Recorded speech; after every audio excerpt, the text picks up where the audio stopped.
I am not a psychiatrist. I am not a therapist. I am not a mental health expert. I am just a mentally ill woman.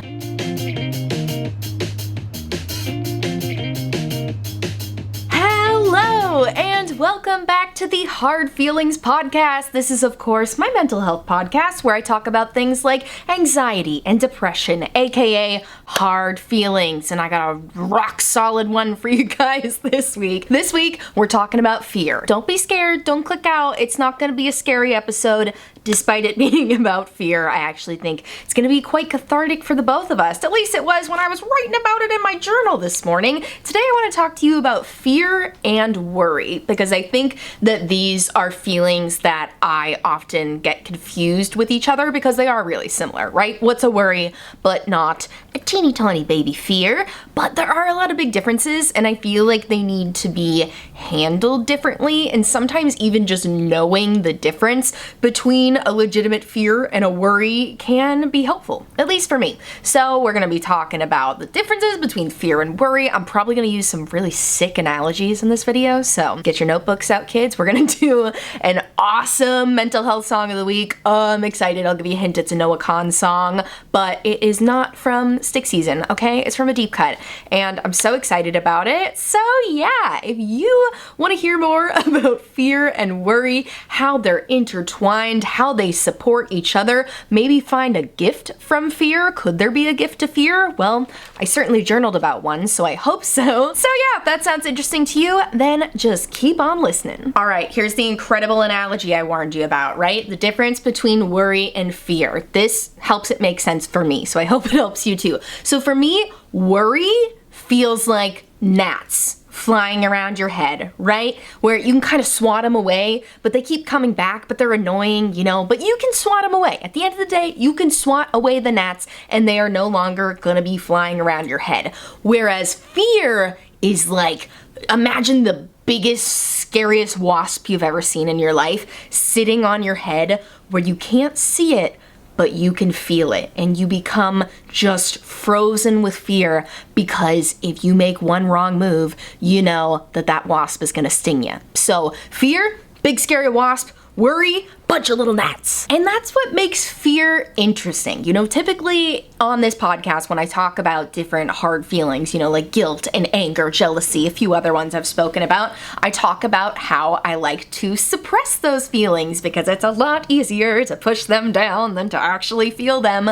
But when it comes to fear, I'm not very good at suppressing it. I'm pretty terrible at suppressing it. And I feel like that has to do with the state of freeze that it puts me into. People often talk about fight or flight instincts when put into a scary situation, but I feel like we don't talk as much about freeze or fawn. I'm not going to talk about fawn today, but freeze is typically what I get put into when I'm experiencing fear. I feel paralyzed. I literally feel like I can't move. If I could describe the physical sensation in my body to you, it's stiffness, it's tension, it's sweating, it's horrible. You know, when I'm just worried, I don't tend to have as many physical sensations in my body. Maybe a little bit of a dull headache if I have something that I've been worrying about for a while.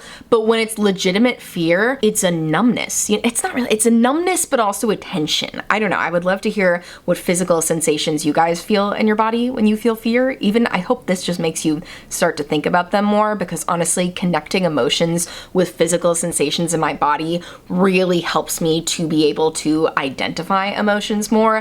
I know the feeling when I'm falling into a fear freeze. It feels like all the life has been sucked from my body and I just can't move, and my feelings are just sitting like a giant scary wasp on my head. Okay, so let me give you an actual example that is not an analogy for fear versus worry. It involves my sweet cherub cat, Bert. I'm gonna put a picture of him on the screen. If you're not watching on YouTube, come over to YouTube so you can see the beautiful picture of my cat, Bert. He is the light of my life. I am obsessed with him. He is the wind beneath my wings. All of the things. I love him. I love him more than anything. I know everybody loves their pets. I love this man so ferociously you get the picture. Anyways, so I always worry about Bert's health because I'm so in love with him, obsessed with him. So like, you know, I'm always running around my apartment, like looking for tiny choking hazards. You know, my boyfriend leaves like a gum wrapper on the table and I'm like, oh, he could choke on that. And I'm throwing things away. I'm constantly sweeping under our couch because I know that he likes to go under there. So I want to make sure there's no crumbs or no choking hazards under there. I have a lot of general worries about the health of my cat. But back in February of this year, I noticed that Bert had a little growth on his mouth. I could see it when he would yawn, that one of his gums looked like it was almost swollen. And naturally, being the anxious lady that I am, I flocked to the internet and I Googled what that could be. Don't ever do that. It's a terrible idea. Don't Google things, just go to a veterinarian. And of course the results said it was cancer because they always do when you Google very vague health symptoms. And that immediately put me into freeze mode with my fear. The fear entered my body and I felt stiff. I felt like I couldn't move. I felt like my world was absolutely about to come crumbling down. I don't know if I've ever felt such a sense of fear. And you'll also notice in this video, I'm talking about fear not in like a life or death sort of situation because I feel like that's not the type of fear that we're struggling with. You know, if you're being chased by a bear, be afraid. That's important. You need to be afraid so that you know to run. We're talking about fears that are not life or death, even though it did feel like life or death to me in that moment, because in my mind, if Bert has cancer, that means he's going to die soon. And I know logically it doesn't mean that. And that is what is so frustrating about having anxiety, is that your logical brain can understand that these fears that you have aren't rational. And I hate to even use that word because I hate the phrase irrational fears.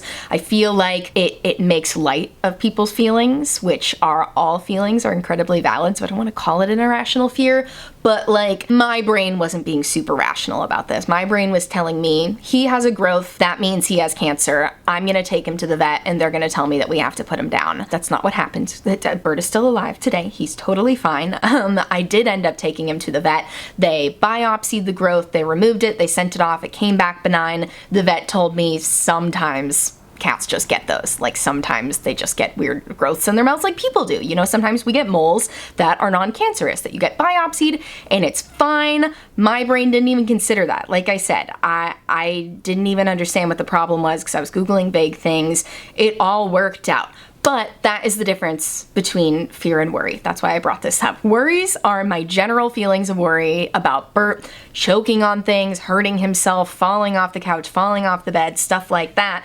Fear is thinking that he's going to die. Fear is not knowing the outcome of this growth in his mouth and feeling like I have no control anymore. I feel like that's the real difference, right? That lack of control. That's not something I wrote down in my journal for my notes today, but I feel like it's the lack of control. You know, all these little worries I have about Bert getting into things. Like I said, I'm always sweeping up constantly because I worry about choking hazards. I worry about crumbs from my food falling on the ground and him eating something that he's not supposed to eat and it killing him instantly. Cats aren't supposed to have cilantro, and every time my boyfriend and I cook with cilantro, I am a menace to society. I will like not take my eyes off the floor. I am constantly making sure that no little pieces of cilantro fall down. Even if I don't think they have, I will like mop the floor afterwards because I'm so worried about him eating cilantro and getting sick or dying. But that's something I can control, right? I can follow my boyfriend around while he's cooking and make sure that no cilantro falls on the floor, or I can make sure that Bert stays out of the kitchen. And like that is something that I can control. But when he had a growth that I didn't know what it was and my brain told me was probably cancer, there was nothing I could do about that except for take him to the vet, which I did. And that leads us to the gift of fear. Fear has a couple of gifts. One of the gifts of fear is that it can allow you to be really brave and overcome a different fear, which sounds crazy, right? Fear causing you to overcome fear. I also had a fear of taking Bert to the vet because I'll be honest, it had been a few years, you know, with the panoramic and everything. I just, you know, you couldn't actually go in with them, so I didn't want to bring Bert to the vet if he didn't need to go because I didn't want to cause him unnecessary stress. The previous times that I had taken him to the vet were really, really hard because he was so anxious and upset, and he cried the whole time on the way to the vet, and that made me want to rip my own heart out and smash it, because that's how much it hurt me to see him being upset. And I also had this worry in my mind that when I was gonna be on my way to the vet, his little cat carrier was gonna accidentally open and he was gonna get out and run to the street and get hit by a car. I know these aren't rational. I know I said I didn't want to use the word irrational, but I know these are irrational fears. But these are all fears that I was having. So I did what I had to do. I did what was in my control, and I fully secured that cat carrier. Oh my gosh. The vets, I think, were looking at me like I was crazy, because I walked in and I had both ends of the cat carrier like fastened with scrunchies so that it was physically impossible to push the button and have the cat carrier pop open. But it made me feel better. That was something that I could control. I couldn't control Bert crying on the way over. He was such a trooper though, you guys. He was pretty good. I scheduled the vet appointment at a good time so it wasn't too busy outside, but I did everything that I could control, and I faced my own fear of taking Bert to the vet in order to deal with my fear of him dying from something going untreated. And that is really the gift of fear, is that it gives you a lot of clarity. At first it made me feel absolutely frozen, and that is when I was able to have the clarity of saying, I can't be afraid to take him to the vet anymore. I can't be afraid to do that. I had to do it on my own too, because I had to take him right away and my boyfriend had to work. I was the only one who was home, which made me even more scared, because at least with another person, I don't know, there's just more people. It just is less scary to do things with other people, but I had to do it alone. So I was just so scared. But in that moment of clarity, I said, I have no other choice. I have to take him to the vet. My love for Bert is way stronger than my fear of taking him to the vet and doing something that I don't want to do. My love for Bert is so much stronger than my fear of the vet telling me that he has cancer and they're gonna have to put him down. I just kept having to reassure myself, I'm going to do everything in my power to make sure that he's healthy and to make sure that he gets the help that he needs. So I'm gonna take him to the vet, and it's gonna suck, but then it's gonna be over, and then it's gonna be fine. And you know what? It was. He was all good, but that was a really big moment for me. Like, sorry, Bert, not to make your vet appointment and your growth all about me. That was huge for me. I can't tell you in the days leading up to going to the vet, because I noticed the growth like right before the weekend, and then the vet wasn't open. We couldn't get an appointment until Monday. But for those days leading up to it, I was a shell of a person. I was shaking constantly, like I just couldn't stop. I was so anxious and so fearful about what was going to happen that I just could barely do anything. But after we got through it, after Bert went to the vet, it just gave me even more clarity, because it gave me the clarity to realize what's important in my life. Every little thing I had been worried about, you know, maybe due to my career, my worry of am I being productive enough went away. That's a big worry of mine. Oh, and it feels so insignificant when something actually important happens. On my day-to-day, I'm constantly looking at my to-do list thinking, are there enough things on here? But when this was all happening with Bert, it was nowhere on my mind. And if it ever did enter into my mind, it was laughable. It was like, really? Productivity? That's what matters? Productivity is stupid. Productivity does not matter a single ounce to me. The only thing that matters to me is my son being safe and being healthy. So fear puts things in perspective for you. Fear causes you to be braver than you thought you could be. Fear will cause you to face other fears. So, you know, I think that's a good thing. And it's really hard to see those benefits in the moment. I will admit that. I was not seeing the benefits of fear as I was taking Bert to the vet. Those are gifts that you usually have to see in retrospect, after the fact. But when you do, I think it's important to take note of them, because the more we take note of these positive experiences, or these fears that we faced, but it's important to write it down, I think, or at least talk it out. Talk it out with a therapist, talk it out with a friend. I really think it helps to put pen to paper and write down when you have an instance where you're able to overcome fear, to face your fear, to reap a benefit of fear, to be brave, because it just puts another file into your brain of times where you were able to overcome fear, so you can pull it out next time you're facing fear, and it can give you a little bit of motivation to do it again. So that is my coping mechanism for you for fear. But okay, I think that's enough chit chat about fear today. it wasn't so scary, was it? I told you it wasn't gonna be a scary episode. Now let's talk about my mental health song of the week. My mental health song of the week is by Noah Kahan. Like I said, it's from one of his EPs. Did you know he released an EP in 2020 called Cape Elizabeth? Well, he did, and it has a song on it called A Troubled Mind that I feel like he just pulled out of my brain and wrote. You know, that's something I really like about Noah Kahan, is I feel like he really puts my anxieties and fears into beautiful lyrics very well, and this song makes me feel very seen. Okay, so the opening line is, I told you, love, if you could see it through my eyes, you'd understand my fear of everything in sight. You know how quickly I'd sell my heart for some advice on how to ease a troubled mind. I think that's so beautiful. I feel like that's something I also have trouble explaining to partners and to people I love sometimes, is like, I don't know, I sometimes think that people doubt how anxious I am just because I try to mask it pretty well, but I just always want to say, like, if you could be in my mind just for 10 seconds, just for one single moment, then you would get it. You would know what it was like. You'd understand my fear of everything in sight if you could just be in my brain for a second. So I think that's such a beautiful lyric. And in the chorus he says, I worry for the sun, yes, I worry for the snow, I worry I'll die young, while I worry I grow old, I worry for the time I spent worrying alone.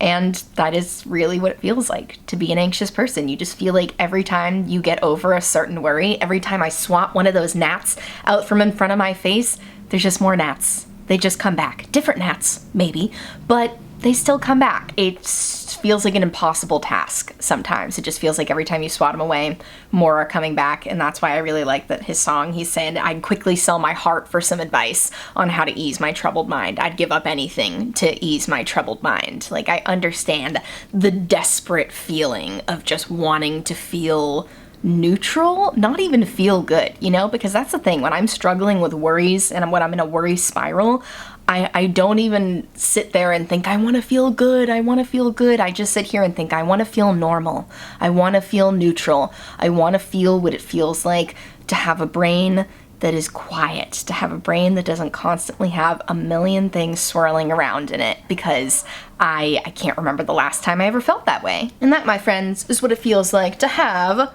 a troubled mind. It's a beautiful song. You know, Noah Kahan, like I said, just does a really good job at writing songs that feel like they were written for my own heart and soul. So definitely go check it out. All right, you guys, and that brings us to the end of this week's episode. I hope you enjoyed listening to me rant and ramble about the differences between fear and worry. Remember the gnats? Remember the wasp? I think it's a really solid analogy. That's why I've been hyping it up so much. You know, I thought of it this morning when I was outside swatting some gnats from in front of my face and worrying, and I thought, hey, these two things have a lot in common. So yeah, hope you enjoyed the episode. I hope it made you think. I hope it made you want to marinate on your own hard feelings. Let me know what other hard feelings you'd like me to talk about. There's so many feelings. I'm never gonna run out of topics to talk about. Somebody asked me, what are you gonna do when you run out of stories to talk about on your podcast? I'm like, do you know how many emotions there are in the spectrum of human emotion? And I'm also happy to talk about emotions more than once, because I think there's always going to be things I miss. There's always going to be things I figured out. I am not a psychiatrist. I am not a therapist. I am not a mental health expert. I am just a mentally ill woman trying to figure out and talk about it with you, because I find that talking about my feelings helps me make discoveries about them, helps me have little epiphanies. So I'm happy to talk about feelings more than once. So let me know what you want to hear about. And I thank you so much for listening. Follow, rate, review, subscribe, do all the things. Check us out on YouTube. If you are listening to this podcast, you can see the beautiful makeup look I am wearing today. It's super sparkly, smoky. I have like a purple berry mauve thing going on. I'll have all the makeup details listed down below for those of you who are interested. And I thank you so much for listening, and I'll see you next Friday with a new episode. Bye, take care of yourself.